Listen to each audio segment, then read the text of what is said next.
Olá, pessoal! Na nossa aula do dia de hoje, a gente vai discutir com você a recente decisão do governo Donald Trump, sempre ele, de agora de romper o pacto de não proliferação nuclear no Irã, que havia sido celebrado pela Europa, pelos Estados Unidos, com o governo de Teherã. Vamos lembrar um pouquinho a respeito dessa questão, para a gente poder tentar entender essa temática e o posicionamento atual. Primeiro, você se recorda que os Estados Unidos eram um aliado de primeira hora do Irã no Oriente Médio, até que, em 1979, o Shah Reza Pahlavi fora substituído numa revolução iraniana radical pelo Ayatollah Khomeini.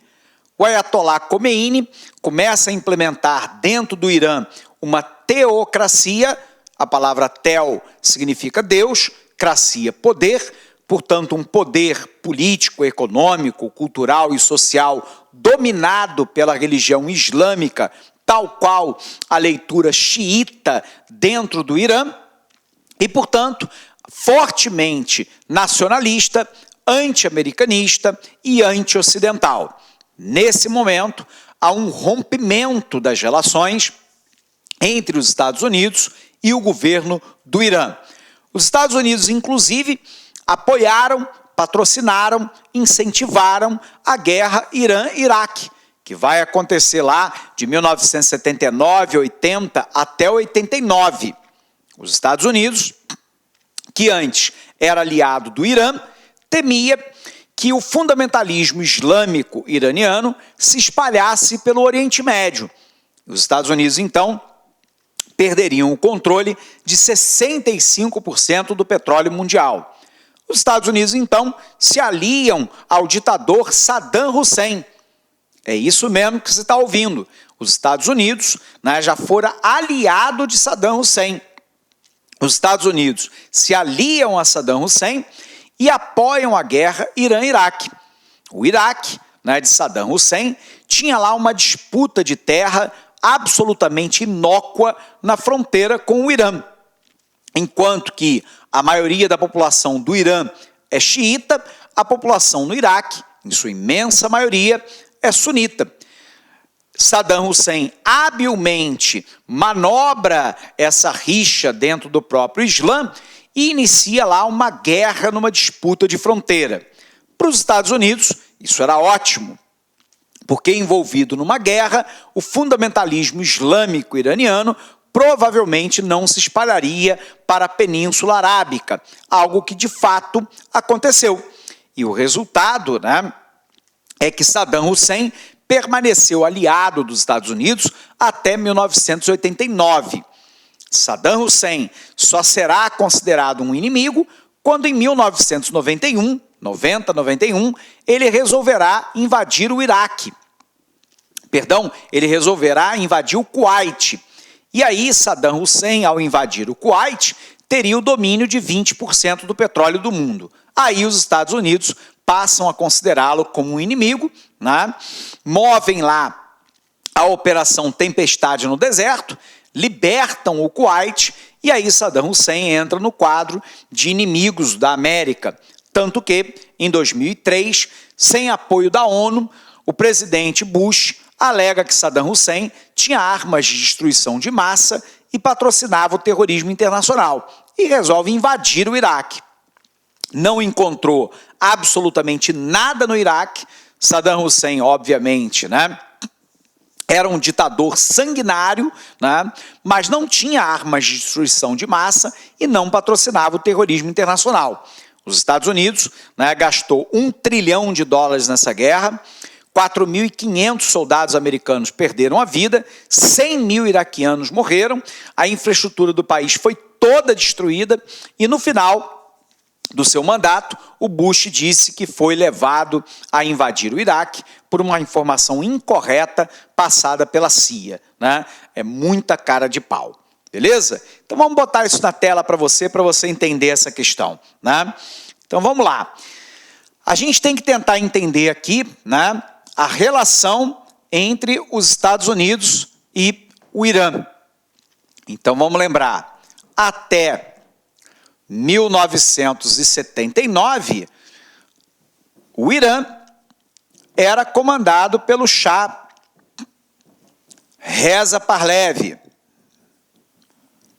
E o Shah Reza Pahlavi era lá um aliado dos Estados Unidos. Lembrando que o Irã tem uma importância estratégica, porque o Irã tem aproximadamente aí 9% do petróleo mundial. A gente sabe que no mesmo ano de 1979, ocorre lá a Revolução Iraniana. Essa Revolução Iraniana, comandada pelo Ayatollah Khomeini. O Ayatollah Khomeini inicia no Irã a implementação de uma teocracia. E essa teocracia, fortemente marcada pelo anti-americanismo, pelo anti-ocidentalismo e, ao mesmo tempo, um domínio lá do Conselho de Guardiões, que reúne lá os 12 clérigos mais importantes do Irã, que dão a palavra final em quase tudo no país, ainda hoje. Dão a palavra final em termos de ética, moral, sociedade, economia, política, segurança e tudo mais que você possa imaginar. Bom, diante da ascensão, do Ayatollah Khomeini no Irã, os Estados Unidos, então, vai se aliar ao Iraque, que era um inimigo histórico do Irã. Então, os Estados Unidos aqui muda de lado. Os Estados Unidos se aliam ao Iraque, já nessa época, comandado lá pelo ditador Saddam Hussein. E os Estados Unidos irão então patrocinar, apoiar a guerra Irã-Iraque. Para os Estados Unidos, a guerra serviria para tentar conter uma possível expansão do fundamentalismo islâmico pela área do Oriente Médio.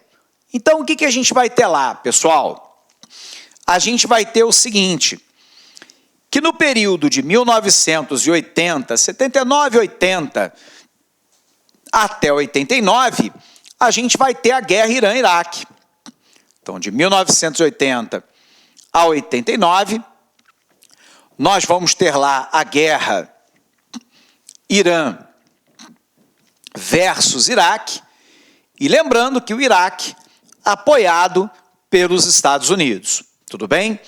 Bom, qual é o grande ponto, A guerra termina em 1989, obviamente sem alteração de 1 milímetro de fronteira entre os dois países. A grande questão é que os Estados Unidos haviam apoiado Saddam Hussein apenas para conter a expansão do fundamentalismo islâmico. Saddam Hussein termina a guerra com seu país econômica e militarmente arrasado, bem como o Irã.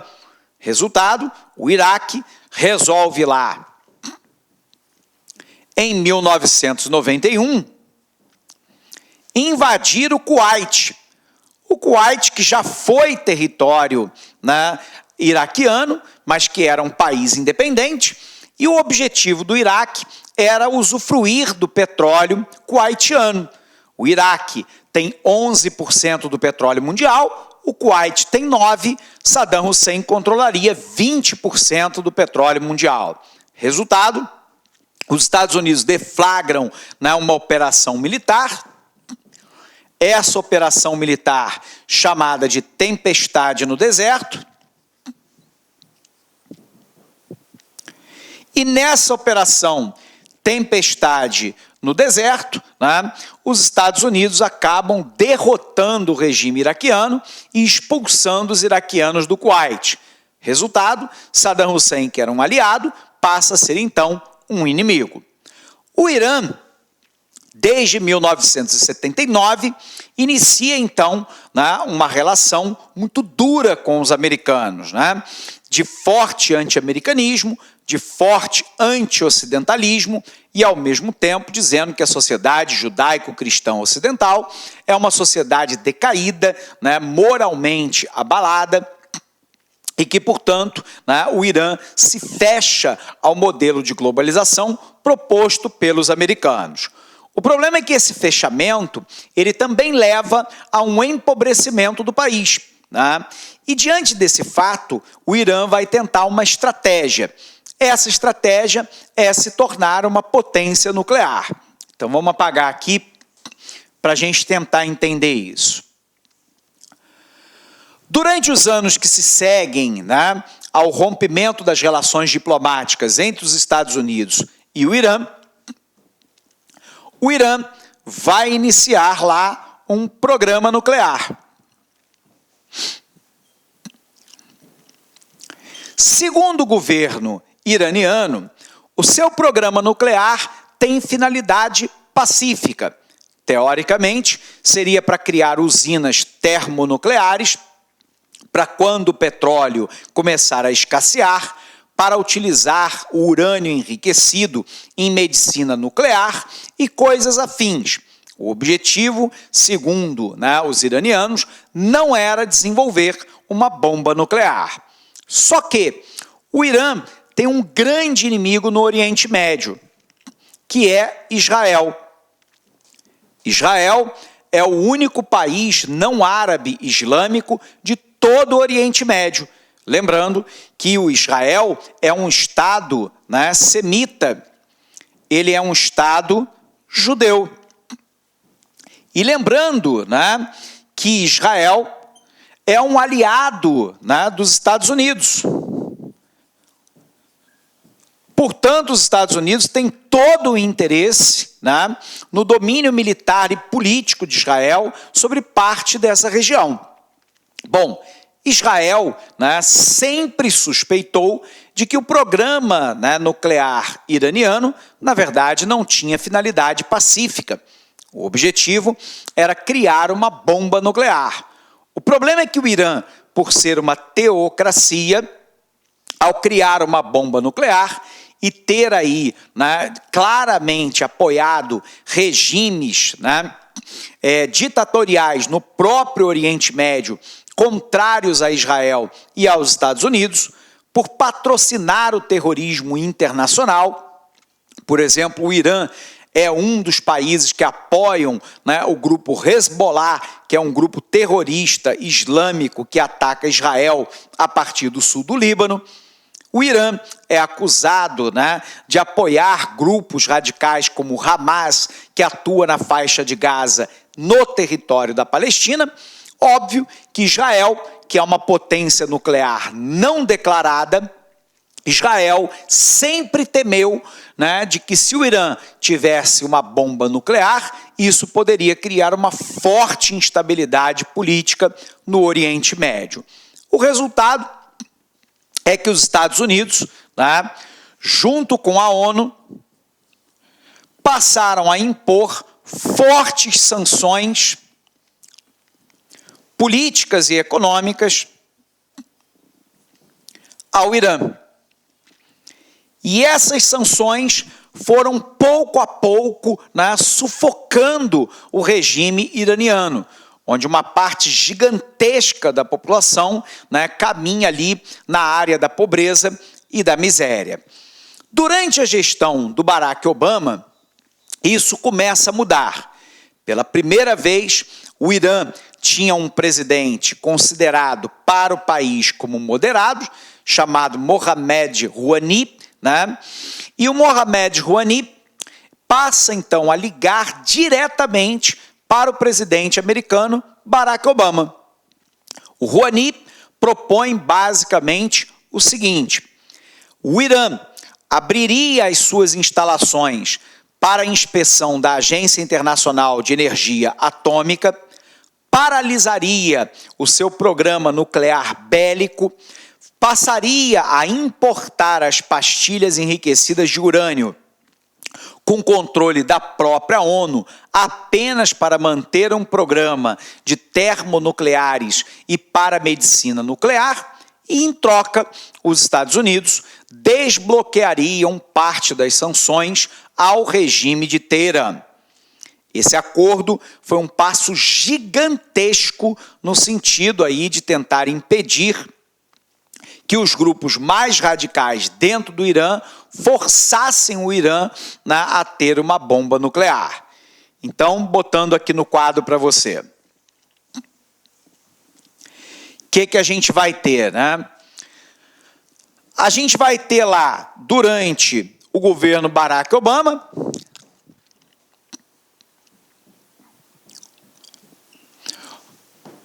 uma aproximação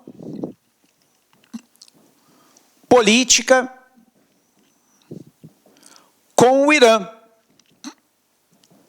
E aí foi celebrado lá um acordo entre os Estados Unidos e a Europa de um lado e do outro lado o Irã.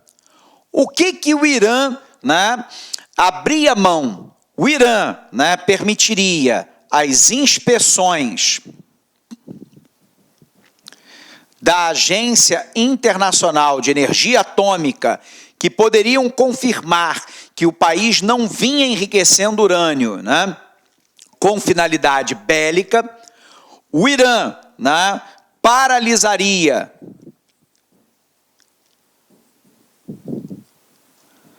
as centrífugas. Opa, corrigindo aqui. As centrífugas de alta potência que poderiam enriquecer o urânio e passaria a importar pastilhas de urânio de forma controlada pela própria Agência Internacional de Energia Atômica. Em contrapartida, né, os Estados Unidos e a Europa reduziriam o embargo econômico ao Irã. Os Estados Unidos, por exemplo, liberaram 7 bilhões de dólares, né, de dinheiro iraniano que estava congelado lá em bancos americanos. Então essa foi a proposta do acordo, né? O Irã permitiria as inspeções da Agência Internacional de Energia Atômica, paralisaria as suas centrífugas de alta potência para enriquecimento de urânio e importaria pastilhas de urânio controladas pela própria Agência Internacional de Energia Atômica. Essas medidas foram consideradas pelos técnicos da Agência Internacional como medidas eficazes para impedir que o Irã tivesse acesso a uma bomba nuclear. Por outro lado, os Estados Unidos e a Europa reduziriam o embargo econômico ao Irã, desbloqueando alguns dos ativos e permitindo que o Irã, por exemplo, vendesse petróleo livremente, inclusive para a Europa. Esse acordo foi celebrado pelo governo Obama, foi comemorado no mundo inteiro como um grande avanço. Por um outro lado, o alívio das sanções econômicas contra o Irã permitiria que o Irã voltasse a respirar e crescer economicamente, o que tenderia a diminuir o espaço político, né, dos grupos mais radicais dentro do próprio Irã. Bom, isso se seguiu até a gestão do Trump. Trump, né, é um aliado de primeira hora de Israel. Você se recorda que recentemente o Trump, inclusive, transferiu a embaixada norte-americana de Tel Aviv, que é a capital administrativa de Israel, para Jerusalém, o que irritou profundamente os árabes islâmicos, já que Jerusalém é disputada entre os palestinos e os israelenses desde 1948, quando da recriação do Estado de Israel. E agora o Trump considera que esse acordo com o Irã foi muito mal feito, que ele dá muita liberdade para o regime iraniano criar secretamente uma bomba nuclear, de que o Irã não é confiável, que o Irã patrocina o terrorismo internacional, que o Irã é um inimigo histórico do aliado dos Estados Unidos na região, que é Israel, e resolveu retirar os Estados Unidos do acordo. Então, o ponto-chave aqui agora é que Trump, sempre ele, rompeu com o acordo com o Irã. Então aqui o governo Trump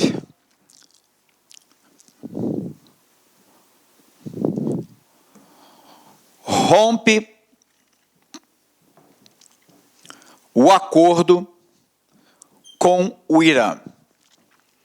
E isso aqui tem algumas consequências, né? A primeira consequência óbvia, né, é que o Irã volta a sofrer os embargos, né, econômicos praticados pelos Estados Unidos.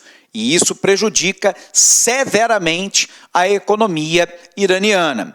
Os iranianos ainda tentam manter o acordo, pelo menos com os europeus, mas não conseguem mais tê-lo em relação aos Estados Unidos. Por um outro lado, o prejuízo da condição econômica dentro do Irã tende a dar força para os grupos mais radicais, para aqueles que nunca acreditaram que os Estados Unidos, de fato, quisessem um acordo com o Irã. Há muitos que defendem dentro do Irã que agora é mais do que motivo para que o Irã volte com seu programa nuclear bélico, crie uma bomba nuclear e não aceite a posição, né, entendida por eles, né, como fortemente imperialista, liderada pelos americanos. E isso acirra as relações, né, dos Estados Unidos com parte da comunidade árabe islâmica internacional. Então, teoricamente, isso não é bom para absolutamente ninguém, a não ser, obviamente, né, para Israel, que sempre acusou o Irã de manter um programa nuclear, né, nas sombras, mesmo com o acordo com os Estados Unidos. Lembrando que Israel é comandado pela centro-direita israelense de Benjamin Netanyahu, né, um grupo mais ortodoxo dentro de Israel. E Trump, nos Estados Unidos, representa um pensamento fortemente conservador, até mesmo para integrantes do Partido Republicano, que é o partido dele. Então, Trump foi criticado dentro e fora dos Estados Unidos por esse rompimento, mas ele tomou a decisão de romper e, como presidente americano, tem o poder para fazê-lo, né? Então, aqui vem as possíveis consequências.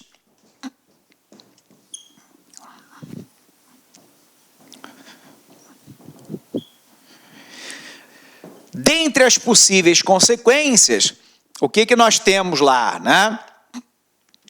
O agravamento econômico do Irã, o fortalecimento da direita iraniana,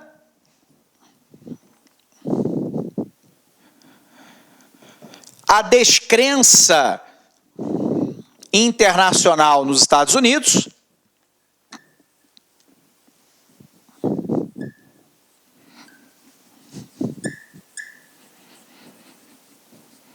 porque se os Estados Unidos não cumprem os seus acordos a longo prazo, a comunidade internacional não se sente, né, confortável em celebrar novos acordos, então há uma descrença internacional, né, nos Estados Unidos como um todo. Possivelmente, né, haverá a volta da nuclearização do Irã,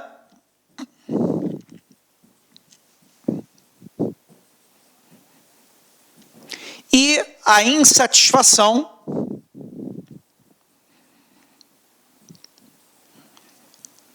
do mundo árabe islâmico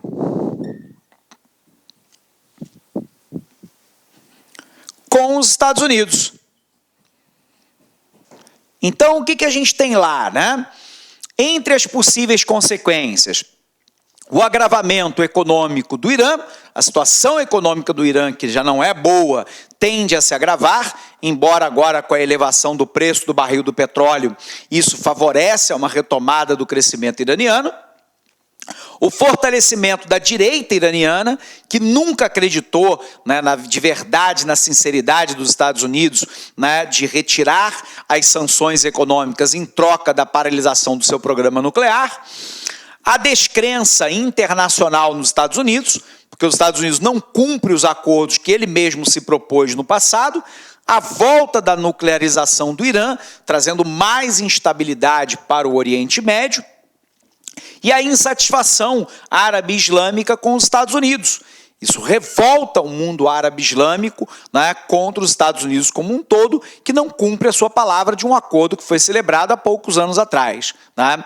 Esse é o resultado concreto. Os únicos que, obviamente, apoiam essa medida é o governo de Israel, que é um governo de centro-direita, que já disse que o Irã secretamente mantinha o seu programa nuclear. Obviamente que os conservadores americanos também celebram, né, os Estados Unidos sendo duro com o Irã, como se, através de uma demonstração de força como essa, o regime iraniano necessariamente paralisaria o seu programa nuclear. Né? Historicamente, isso não é observável, mas é aquilo que se crê na América. Ok? Então vamos apagar aqui, vamos fazer a nossa revisão, para a gente poder compreender de maneira mais profunda essa questão. Então, vamos lá. O que a gente tem, pessoal?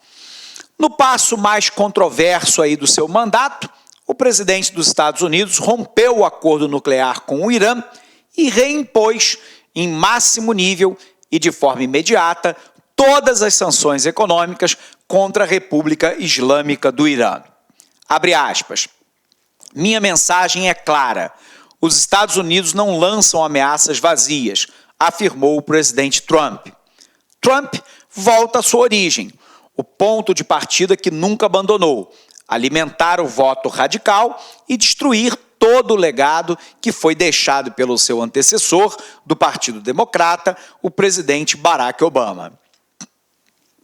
Ocorreu com a saída do Pacto contra a Mudança Climática.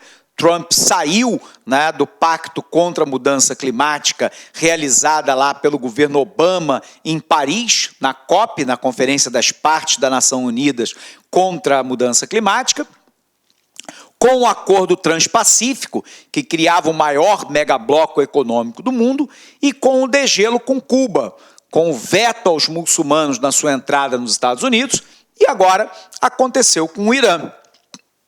O acordo, alcançado em 14 de julho de 2015, tinha como objetivo imediato desativar, durante pelo menos uma década, o acesso iraniano à bomba atômica, em troca de suspender as sanções econômicas que asfixiavam o regime, né, iraniano.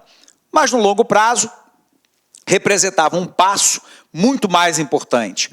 Demonstrava que dois inimigos, né, acérrimos, depois de 35 anos, ambos poderiam rebaixar a tensão nuclear. O texto era avalizado também por outras 5 potências: a China, a Rússia, a França, o Reino Unido e a Alemanha, e servia como um estabilizador frente às pressões contínuas de Israel e da Arábia Saudita, cuja desconfiança com relação a Teherã nunca desapareceram. O resultado é difícil da gente calcular. O Irã pode abandonar o pacto, alegando seu descumprimento por Washington, e reiniciar o seu programa nuclear. Talvez o único ganhador seja, por enquanto, Israel. O primeiro-ministro Benjamin Netanyahu sempre viu a pretendida paz nuclear como uma ficção. Não lhe serviu que o Irã cumpra escrupulosamente os termos do acordo. Nem o enriquecimento de urânio e plutônio tenha sido bloqueado, que as instalações para isso tenham sido fechadas e que a maior parte do combustível atômico do Irã tenha sido retirada do seu território. Essa radicalização ideológica situa a ruptura do acordo em um ciclo político que vai além do Oriente Médio e alcança a negociação com a Coreia do Norte. Para os radicais, a sacudida em Teherã permite a Trump mostrar a sua força diante de Kim Jong-un, que é o líder norte-coreano e lhe exigir um acordo rigoroso de desnuclearização da Coreia do Norte. Para o Partido Democrata, nos Estados Unidos, a saída pulveriza a credibilidade dos Estados Unidos. Abre aspas. Depois disto, quem pode confiar nos acordos internacionais que os Estados Unidos negociam? Perguntou-se Ben Rhodes, um dos cérebros do pacto. Não é uma opinião isolada. A maioria dos especialistas considera que, com a ruptura, a Casa Branca demonstra que qualquer acordo acima do seu próprio cumprimento deve se submeter antes à doutrina do American First, ou do América Primeiro, que é celebrado pelo governo Trump. Quais eram os principais pontos do acordo nuclear com o Irã? O Irã reduziria as centrífugas de enriquecimento em 2/3, de 19.000 para 6.104 durante os próximos 10 anos. Essa medida retardaria o desenvolvimento de uma bomba nuclear caso o Irã rompa com o acordo. O Irã reduziria o estoque de urânio em 98% para apenas 300 quilos e limitaria o seu enriquecimento em 3,67. Essas medidas impediriam o desenvolvimento de uma bomba nuclear. O Irã permitiria que os inspetores da ONU visitassem as suas instalações nucleares e militares. As visitas de inspeção não são garantidas e podem ser adiadas. Os americanos, por não manterem relações com o Irã, não poderiam participar das inspeções. O Ocidente, a ONU, a União Europeia e os Estados Unidos levantariam as sanções econômicas quando a Agência Internacional de Energia Atômica verificasse que o Irã cumpriu com seus compromissos. E o Irã cumpriu. O Irã receberia 100 bilhões de dólares congelados no exterior e se beneficiaria com o fim das restrições comerciais e financeiras. As sanções da ONU sobre o comércio de armas convencionais e mísseis balísticos, no entanto, seriam mantidas. As sanções podem ser reaplicadas pelo Conselho de Segurança até 65 dias após o surgimento de acusações de que o Irã não havia cumprido a sua parte no trato. E o Irã, até agora, cumpriu rigorosamente tudo o que estava acertado com a ONU, União Europeia e os Estados Unidos. E mesmo assim, Trump resolve retirar os Estados Unidos desse acordo por entender que o governo iraniano não é um governo confiável. Legal? Bom, pessoal, com isso, então, a gente encerra mais essa aula com você por aqui. Abraço grande, bons estudos e até uma próxima aula. Até lá! Clique lá